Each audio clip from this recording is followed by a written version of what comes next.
Hey guys, Brian from Boas here. I was just checking on my snakes in the morning and saw a little baby head peeking out at me from the hiding place. So I'm going to take a look at these new babies on the ground. It's been a real busy July for me, which is always great.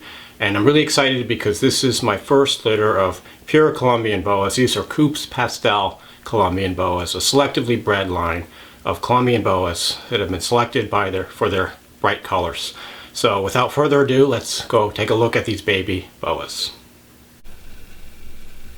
So I believe these babies were born sometime in the night. This female was kind of moving around quite a bit last night, and been expecting these guys. You can see they're under the hiding place right now.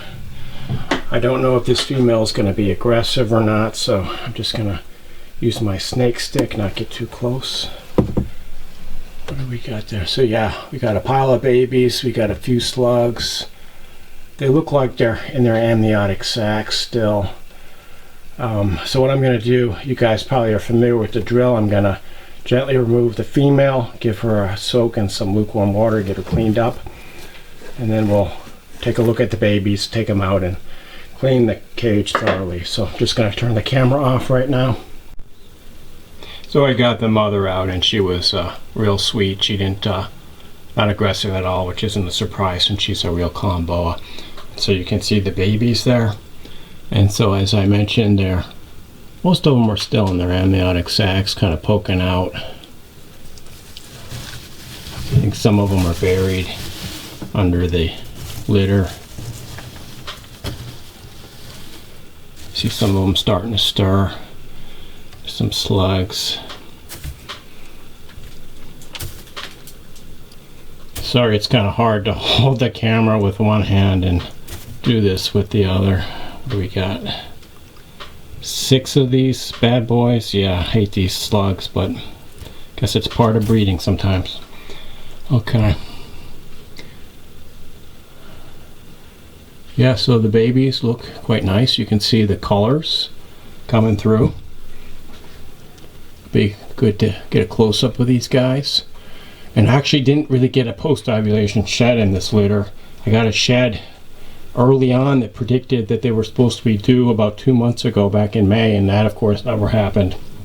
So I've been kind of watching her closely since then, and today is finally the day. So you can see them starting to move around a bit more. Just a quick close-up. I know the lighting in this setup is really not very good, so I'm just going to take a quick panning shot before we move them out. Not sure of the number. I'd say maybe about a dozen or so, but once I get them out we can do a more precise count. I got the babies out. Now I have them in a 14-gallon Sterilite tub with some paper towels, and my estimate was right on the mark. We got a dozen babies here. Fortunately, they're all live and moving around, no stillborns. And I carefully felt around in the litter, but no hiders. But a nice looking litter. So as you can see, some of these guys are still partially in their amniotic sacs, and they're kind of pushing their way out. But they'll just move out in the next hour or two probably. And incidentally, you can see there's quite a bit of goo with this litter. There's a close-up of one that's still mostly in the amniotic sac with all the goo surrounding it. And some litters are like this. In some cases the mother goes and cleans up the babies quite a bit and you don't really see much of this stuff. In some cases the mother will even eat the goo and the slugs. But in this case the mother kind of left them alone.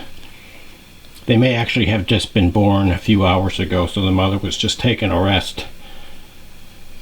But they'll come out. Usually it's no big deal if they're not fully out. They'll just come out on their own. Usually if they're not moving, I kind of try to stimulate them to move and to come out, but usually it's not something I have to worry about. But nice looking litter. Got 12 babies, so pretty psyched because this is actually my first double-digit litter this year. As you can see, my previous litters have been somewhere between 6 and 9 babies typically this year, which for dwarf locality boas is not all that uncommon.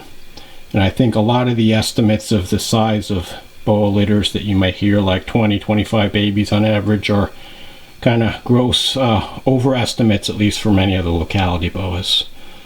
But you know, super happy with this litter. These guys are a line of pastel Colombian boa that was started in Eastern Europe by a breeder by the name of Kubsch quite a few years ago. It's a pure Colombian line. And Vin Russo has been refining the line. That's where I got my breeders from. My female is one of the most orange Kubsch pastels I've ever seen. And some of these babies already are showing quite a bit of orange color, so they should be pretty spectacular. Get a little closer and you can see some of those beautiful pinkish pastel colors. These guys, you can see they have really nice patterns and really bold tail patterns. Of course, they're technically not true red tails, they're Boa Imperator, but they have the beautiful reddish tails. So these guys are about the best pet boa that you can get, really, a pure Colombian. Just really docile, really beautiful to look at, really easy to keep and hardy, and just a really rewarding pet. So happy to see this beautiful litter of Kubsch Pastel Colombians.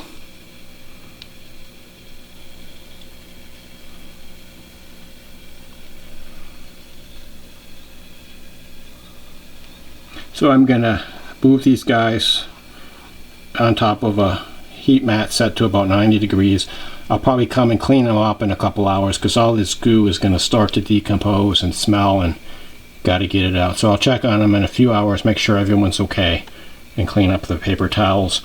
In the meantime, I'm going to go thoroughly clean the female's cage, get all that goo sent out, and then put her back in there. Before I forget though, I wanted to show you guys these slugs. And if you haven't seen a slug before, they're an unfertilized ova. And you can see they're just kind of this orangish, soft, rubbery consistency. They're kind of gooey in the middle, kind of rubberish. They can look a little bit different sometimes. Sometimes they can be more dull in color. Sometimes the females will actually retain them from the previous litter and pass them, you know, a year or two later, and in which case they look much duller and more gray. But this is a first time litter. These guys are what a slug typically looks like. This one is a little more hard and rubbery, almost like a rubber ball. But there's a lot of ideas about what causes these. I think the most likely is that the male is just not putting out enough sperm or breeding rigorously enough, or maybe the male wasn't in with the female long enough.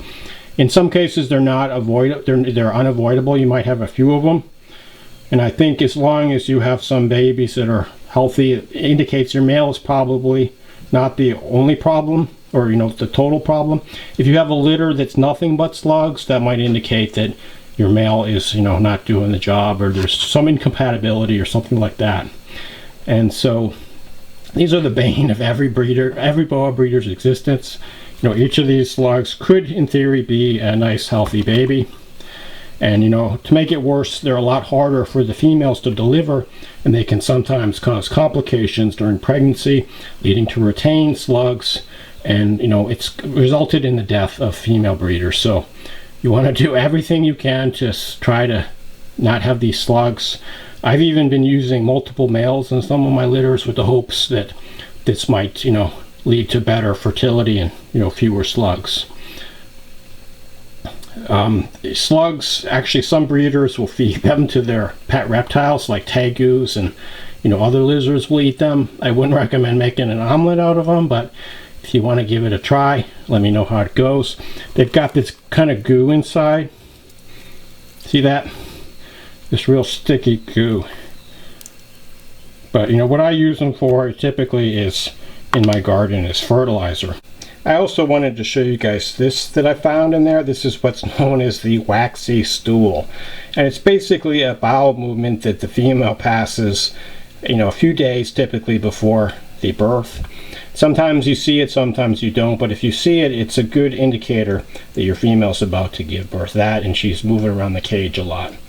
And so it kind of looks like a regular poo, but it kind of has more of a waxy look to it, kind of plasticky looking. They can look a little bit different. And typically it's just the female needs to clear out, you know, her plumbing, so to speak, before, you know, to make room for the babies which are about to come. So something to look out for to predict the birth of your babies. So our female's done soaking and she looks great, a little deflated. Just put her back in her clean enclosure.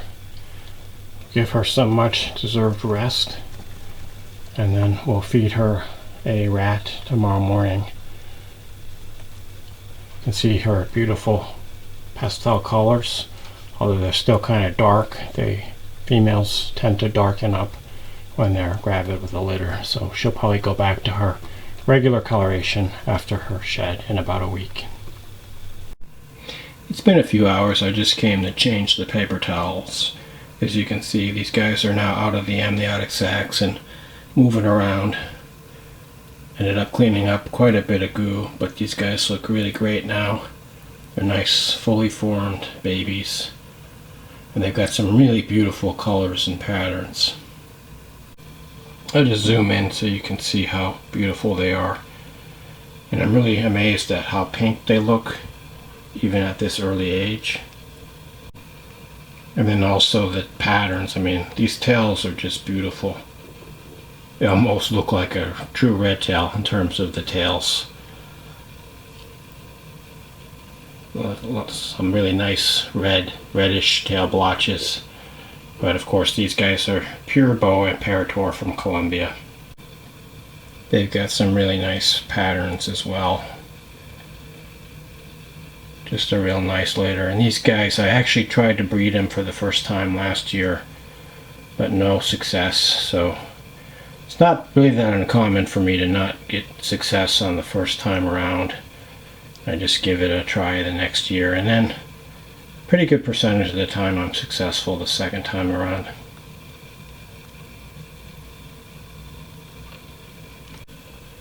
I just peeled the paper towels away. You can see I just have these guys on top of a heat mat with a thermostat just set to maintain 90 degrees. Keep them warm. It actually ends up being more like 86 to 88 within the tub, which is fine for these guys. And these guys are pure Kubsch Pastel. They haven't been crossed with any morph projects or any other bloodline. I got them, I just wanted a nice pure Colombian Boa to add to the collection. It's before I had my branchias. And I intend to just keep them as a pure Colombian bloodline.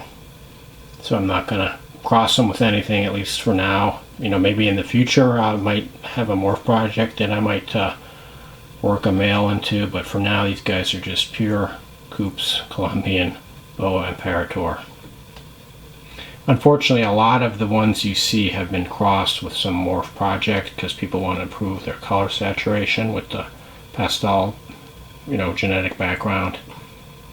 So it's getting harder and harder to find pure, undiluted Kubsch Pastel Colombian Boas.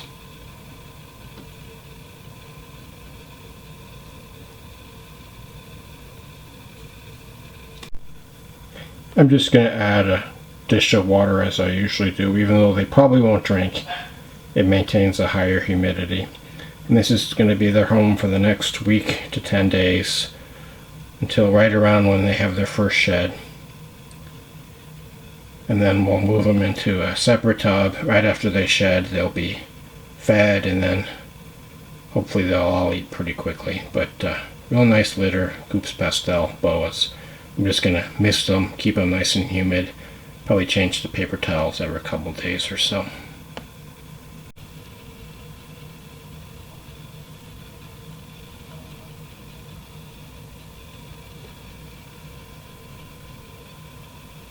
So I'm really happy to have produced this litter of Kubsch Pastel Colombian Boas. I guess it's about time I produced some pure Colombian Boas after all these years. But I think it's cool. It's been a great year for firsts for me. A first Venezuelan Boa litter, first morph litter, now for my first Colombian Boa litter.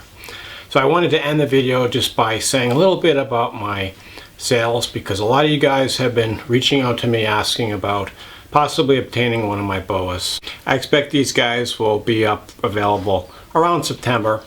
They need to have a few meals and shed at least once or twice be established before they're ready to go. I don't take any deposits or waiting lists or anything like that.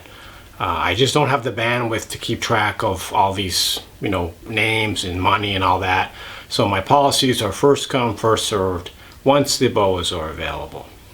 As for where the boas are going to be listed, the best way to keep up on that is to watch these videos. I do update videos on my litter progress, like when they're going to be available, how they're doing, etc.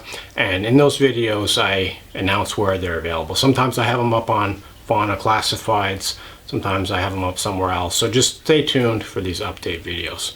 The last thing I wanted to mention was my prices.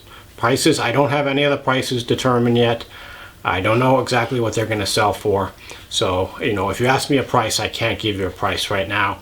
What I would recommend for you, if you're interested in the prices, most of my prices are about what the market is for boas. And if you've been following the boa market, it's been changing quite a bit over the last couple of years. So I would suggest you go to Fauna Classifieds, Morph Market, and or kingsnake.com. Take a look at what similar boas are selling for right now, what they're being listed for, and that should give you a pretty good idea about what my prices are going to be. So there you have it. These are my Kubsch Pastel Colombian Boas. Super happy about them. Hope you enjoyed the video. As always, shoot me any questions or comments you might have. Thanks for watching and enjoy your boas.